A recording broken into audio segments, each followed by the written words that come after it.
Hello साथियों, स्वागत है आप सभी का dream for exam study platform पर। साथियों, आज हम इस वीडियो में देखने वाले हैं हिंदी पेडागोजी का पार्ट 2। इसमें साथियों हम 30 प्रश्नों को करने वाले हैं जो आपकी परीक्षा की दृष्टि से बेहद ही महत्वपूर्ण होने वाले हैं।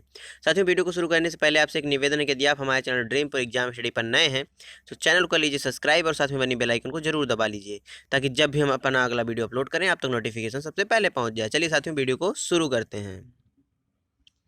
यह साथियों आज का मोटिवेशन कोट: पढ़ना आसान नहीं है, लेकिन आसान काम करने वालों के हक में बस बंजर ज़मीन आती है, आसमान नहीं। क्या साथियों, पढ़ना कोई आसान काम नहीं है। आसान काम करने वालों के हक में केवल बंजर ज़मीन आती है, आसमान नहीं। रख हौसला, वो मंजर भी आएगा, प्यासे के पास चलकर समंदर भी आएगा। तो थक कर ना बैठे मंजिल के मुसाफिर, मंजिल भी मिलेगी और मिलने का मज़ा भी आएगा। ये रहा साथियों आज का पहला क्वेश्चन आपके लिए। निम्नलिखित में से कौन सा समाज भाषा विज्ञान का हिस्सा नहीं है? सत्तात्मक कारकों, सामाजिक, आर्थिक अथवा राजनैतिक तथा भाषा परिवर्तन पर उनके प्रभावों का अध्ययन, बोलने से संबंधित कुछ विशेषताओं के प्रति लोगों के व्यवहार का अध्ययन, बोलचाल की भाषा में ध्वनियों का अध्ययन, समाज में बोली के बारे में सामान्य दृष्टिकोण। बताइए साथियों, इस क्वेश्चन का सही आंसर क्या होने वाला है? तो साथियों, इस क्वेश्चन का सही आंसर ऑप्शन सी हो जाएगा, यानी बोलचाल की भाषा में ध्वनियों का अध्ययन। अगला क्वेश्चन साथियों, राष्ट्रीय पाठ्यचर्या रूपरेखा यानी एनसीएफ, क्या बोलते हैं साथियों? एनसीएफ 2005 प्राथमिक स्तर पर किस भाषा को अनुदेशन माध्यम बनाने की सिफारिश करता है? मातृभाषा को, क्षेत्रीय भाषा को, 8वीं अनुसूची में सम्मिलित कोई भी भाषा या अंग्रेजी भाषा? साथियों, अनुदेशन का सीधा सा मतलब है पढ़ाने के लिए या अध्यापन कार्य के लिए। प्राथमिक स्तर पर किस भाषा की सिफारिश करता है एनसीएफ 2005? तो किस भाषा की सिफारिश करता है साथियों? मातृभाषा की। और एनईपी यानी new education policy, national education policy 2020 भी मातृभाषा पर जोर देती है। अगला क्वेश्चन साथियों, शिक्षार्थी केंद्रित कक्षा कौन सी है जिस कक्षा में अध्यापक निर्णय लेते हैं और आत्मनिर्भर होते हैं, जिसमें अधिगम का समय उत्तरदायित्व अध्यापक पर होता है, जिसमें विद्यार्थियों की बहुत कम संख्या पर ध्यान दिया जाता है और अधिकांश विद्यार्थियों की अनदेखी की जाती है, जिसमें विद्यार्थियों के पूर्व ज्ञान और अनुभवों को शामिल किया जाता है? बताइए साथियों, इस क्वेश्चन का सही आंसर क्या होगा? जब आँखों में अरमान लिया, मंजिल को अपना मान लिया, तो मुश्किल क्या आसान क्या बस ठान लिया तो ठान लिया। साथियों, पूरी शिद्दत के साथ इन क्वेश्चंस को करिए और पूरी शिद्दत के साथ मेहनत करिए। इस बार सीटेट को क्वालिफाइड करना ही करना है, क्योंकि ज़िंदगी भर आप सीटेट नहीं देते रहेंगे। आगे भी और एग्ज़ाम आएंगे, केवीएस आने वाली है, उन सब की तैयारी भी करनी है। इसलिए सीटेट को इस बार बिल्कुल क्वालिफाइड कर देना है। अब तो सीटेट का सर्टिफिकेट आजीवन वैलिड भी है, एक बार क्वालिफाइड करिए, हो गया। इस क्वेश्चन का सही आंसर क्या हो जाएगा साथियों? जिसमें शिक्षार्थियों के पूर्व ज्ञान और अनुभवों को शामिल किया जाता है, यानी ऑप्शन डी राइट आंसर है। अगला क्वेश्चन साथियों, राष्ट्रीय शिक्षा नीति 2020 क्या कहती है? विद्यालय में अधिगम के लिए बहुभाषिता और भाषाओं की सख्ती आवश्यक है। आगे की शिक्षा को सहज बनाने के लिए विद्यालय के प्राथमिक चरण में माध्यम के रूप में अंग्रेजी भाषा हो। सभी भाषा अधिगम मातृभाषा में ही होना चाहिए। बच्चों को अपनी रुचि के अनुसार अनेक भाषाएं सीखनी चाहिए। बताइए साथियों, इस क्वेश्चन का सही आंसर क्या हो जाएगा?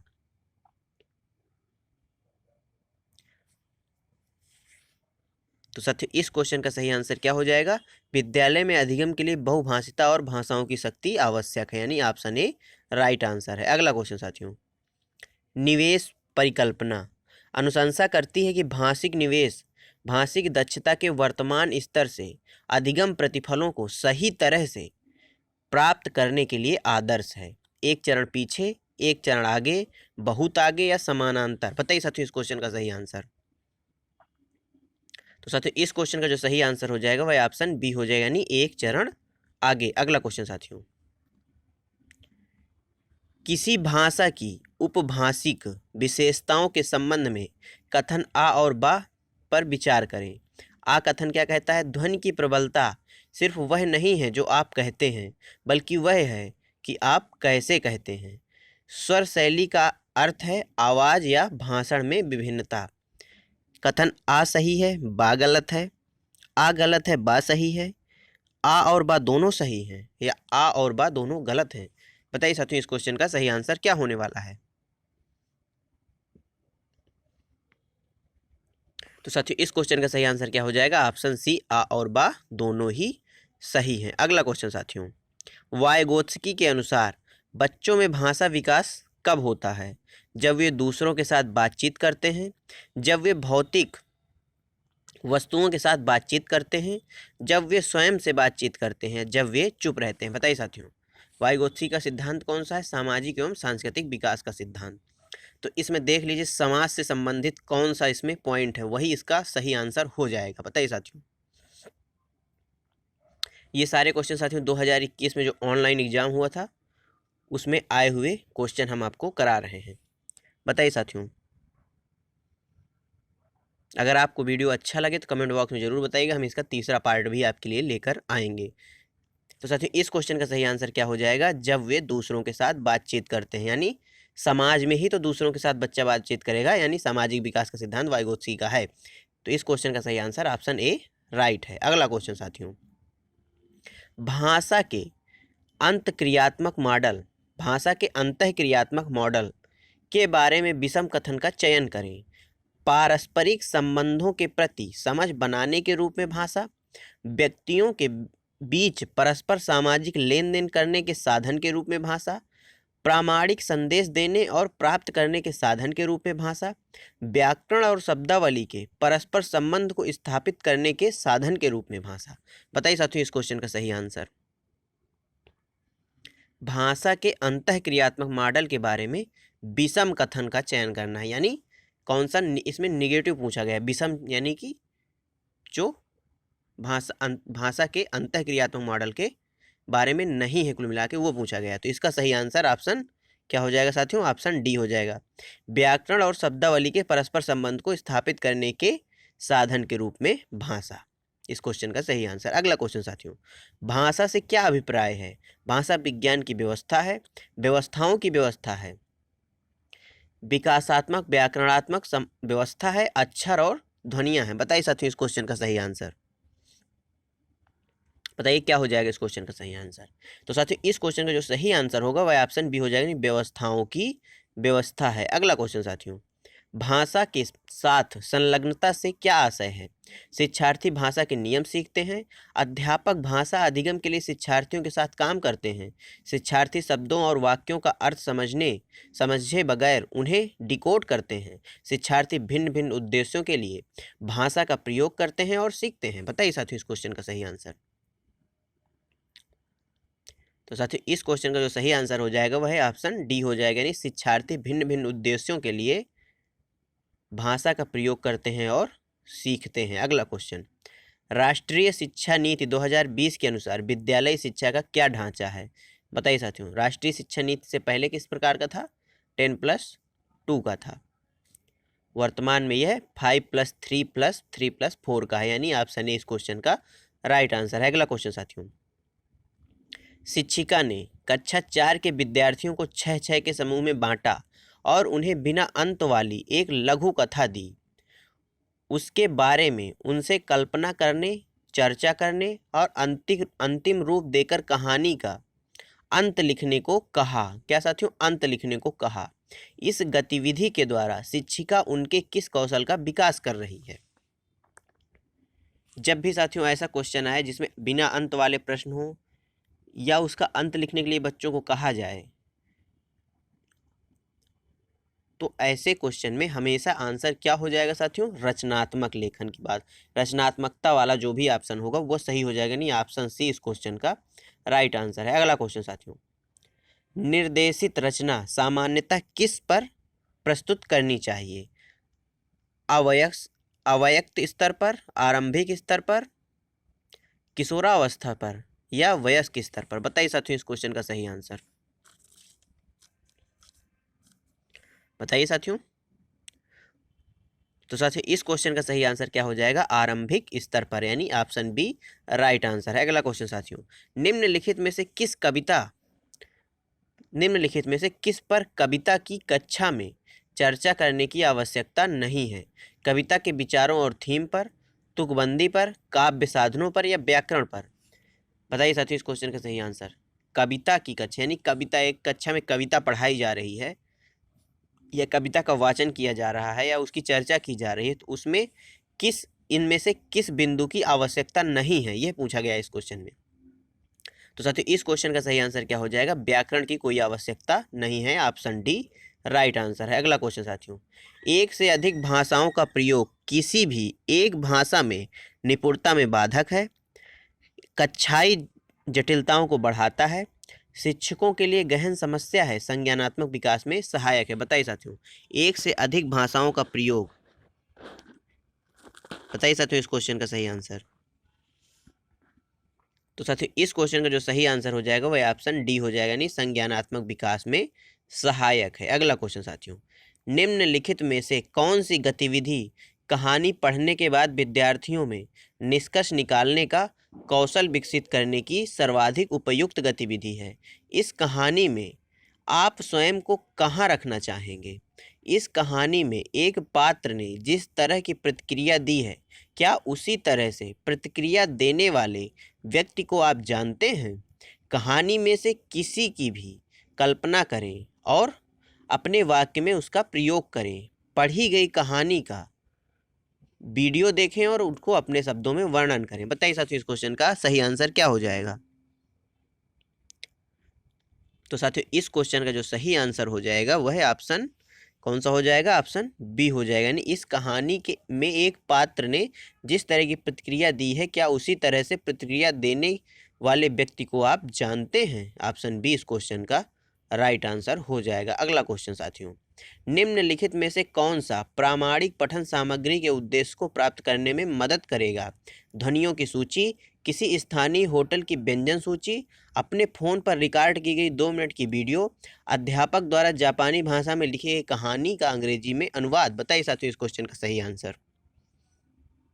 तो साथियों इस क्वेश्चन का जो सही आंसर हो जाएगा वह ऑप्शन बी हो जाएगा, यानी किसी स्थानीय होटल की व्यंजन सूची। अगला क्वेश्चन, विकास के महत्वपूर्ण अवधि की पहचान की जा सकती है। विकास में महत्वपूर्ण अवधि की पहचान की जा सकती है। अधिगम तथा अनुभवों के विकास के लिए विशिष्ट आयु महत्वपूर्ण है।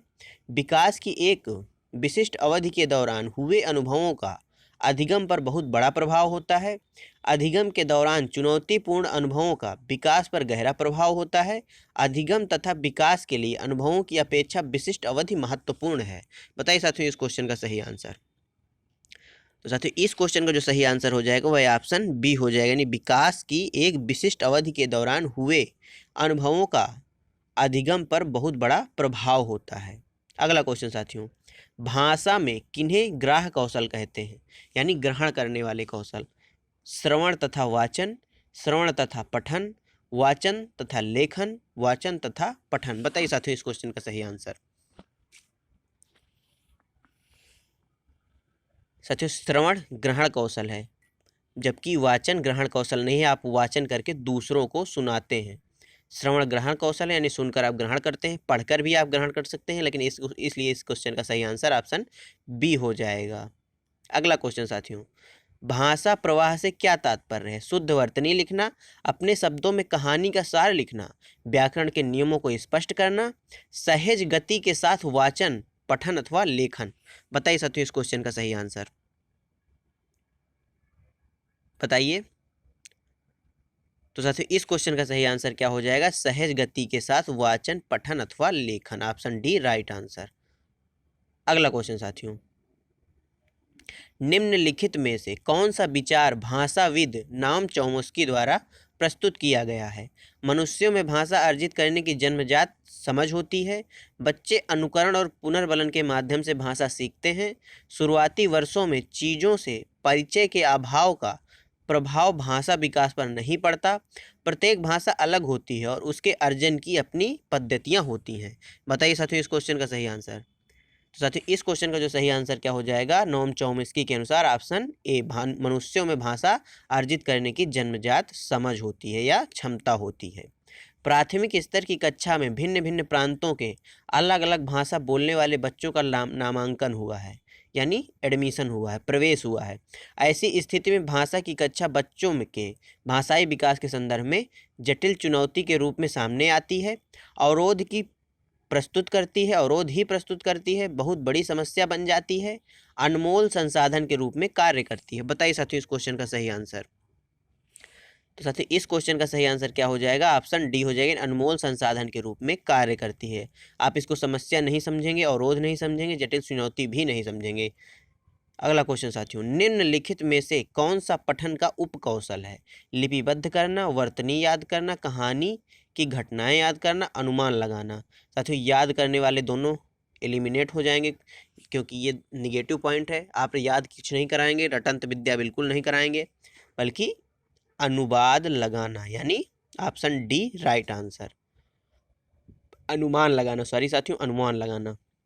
अगला क्वेश्चन साथियों, निम्नलिखित में से कौन सा सामाजिक को परिभाषित करता है? कौन सा सामाजिकता को परिभाषित करता है? व्यक्तियों के समूह अथवा समुदाय की भाषा की वाक विशेषता, एक महाद्वीप अथवा एक देश अथवा एक राज्य की भाषा, एक क्षेत्र की भाषाओं के भीतर एक भाषा की वाक विशेषता, क्षेत्र की लिखित भाषा तथा साहित्य। बताइए साथियों इस क्वेश्चन का सही आंसर।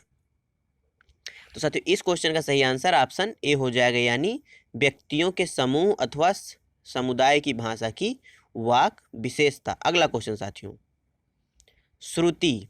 कौन साथियों? श्रुति किसी कार्यक्रम के बारे में विशिष्ट सूचना प्राप्त करने के लिए पत्रिका पढ़ती है, उसके पठन को क्या कहेंगे? सरसरी दृष्टि से पढ़ना, उद्देश्य के लिए पढ़ना, आनंद के लिए पढ़ना या बारीकी से पढ़ना। साथियों क्वेश्चन में इसका आंसर छुपा हुआ है। क्या पूछा गया है? कार्यक्रम के बारे में विशिष्ट सूचना प्राप्त करने के लिए। जब किसी चीज़ की आप विशिष्ट सूचना प्राप्त करेंगे तो उसमें उसका अध्ययन आप बारीकी से करेंगे, यानी ऑप्शन डी इस क्वेश्चन का राइट आंसर हो जाएगा। अगला क्वेश्चन, निम्नलिखित में से कौन सा भाषा के विषय में सत्य नहीं है? प्रत्येक भाषा की लिपि होती है, भाषा के लिए लिपि आवश्यक नहीं है, प्रत्येक भाषा का व्याकरण होता है, भाषा प्राथमिक रूप से मौखिक होती है। बताइए साथियों कौन सा सत्य नहीं है? बताइए इस क्वेश्चन का सही आंसर। तो साथियों भाषा प्राथमिक रूप से मौखिक बिल्कुल होती है, प्रत्येक भाषा का व्याकरण होता है, बिल्कुल होता है, भाषा के लिए लिपि आवश्यक नहीं है, ये भी सही है, लेकिन प्रत्येक भाषा की लिपि होती है ऐसा नहीं है। एक लिपि की कई भाषाएं हो सकती हैं, यानी ऑप्शन ए इस क्वेश्चन का राइट आंसर हो जाएगा। अगला क्वेश्चन साथियों, एक शिक्षार्थी अपने संज्ञानात्मक स्तर से एक सोपान ऊपर के अपठित गद्यांश की समालोचनात्मक सराहना द्वारा अपनी पठन क्षमता प्रदर्शित करता है। यह किससे के अधिक निकट है? बोधगम्य निवेश के, बोधगम्य उत्पाद के, परिकल्पना और अनुवीक्षण के या प्राकृतिक क्रम के? बताइए साथियों इस क्वेश्चन का सही आंसर। तो साथियों इस क्वेश्चन का जो सही आंसर हो जाएगा वह है ऑप्शन क्या हो जाएगा? ए, बोधगम्य निवेश के। अगला क्वेश्चन साथियों, निम्नलिखित में से कौन सी लेखन की विशेषता नहीं है? मौखिक रिपोर्ट प्रस्तुत करना, अच्छा संगठन, स्पष्ट उद्देश्य, व्याकरणिक परिशुद्धता। बताइए साथियों इस क्वेश्चन का सही आंसर क्या हो जाएगा? निम्नलिखित में से कौन सी लेखन की विशेषता नहीं है? लिखना यानी नहीं है, यानी मौखिक रिपोर्ट प्रस्तुत करना, ऑप्शन ए राइट आंसर। अगला क्वेश्चन साथियों, बच्चे किस अवस्था के दौरान तरह तरह के अक्षरों को मिलाकर ध्वनियां निकालनी शुरू करते हैं? जैसे बा, दा, दा, माँ, माँ, माँ, पा, पा, पा, ऐसे बोलते हैं छोटे छोटे बच्चे। तो किलकारी करने की अवस्था, एक शब्दीय अवस्था, टेलीग्राफी वाक अवस्था या बलबलाने की अवस्था? बताइए साथियों, आपने भी महसूस किया होगा, आपके आसपास छोटे बच्चे होंगे तो आपने भी महसूस किया होगा। तो इस क्वेश्चन का जो सही आंसर हो जाएगा वह ऑप्शन डी हो जाएगा, यानी बलबलाने की अवस्था। अगला क्वेश्चन साथियों, एक भाषा शिक्षिका अपनी कक्षा की शुरुआत सामान्यतः कुछ निश्चित परिस्थितियां देकर, कुछ प्रश्न प्रस्तुत कर, अपने अनुभव साझा कर आदि द्वारा करती है। इसे कहा जाता है पठन पूर्व के कार्य, पठन के दौरान के कार्य, निरंतर चलने वाले कार्य या पठन पश्चात के कार्य? बताइए साथियों इस क्वेश्चन का सही आंसर। तो साथियों इस क्वेश्चन का जो सही आंसर हो जाएगा वह ऑप्शन ए हो जाएगा, यानी पठन के पूर्व के कार्य। साथियों आज की वीडियो में यहीं तक। आपको आज के हमारे क्वेश्चन कैसे लगे कमेंट बॉक्स में जरूर बताइए। आपने 30 में से कितने सही किए ये भी आप कमेंट बॉक्स में बताइए। वीडियो को लाइक करिए, अपने दोस्तों के साथ शेयर करिए। मिलते हैं साथियों आपसे अगले वीडियो में, तब तक के लिए जय हिंद, जय भारत। अपना और अपनों का ख्याल रखिए, सभी का सम्मान करिए।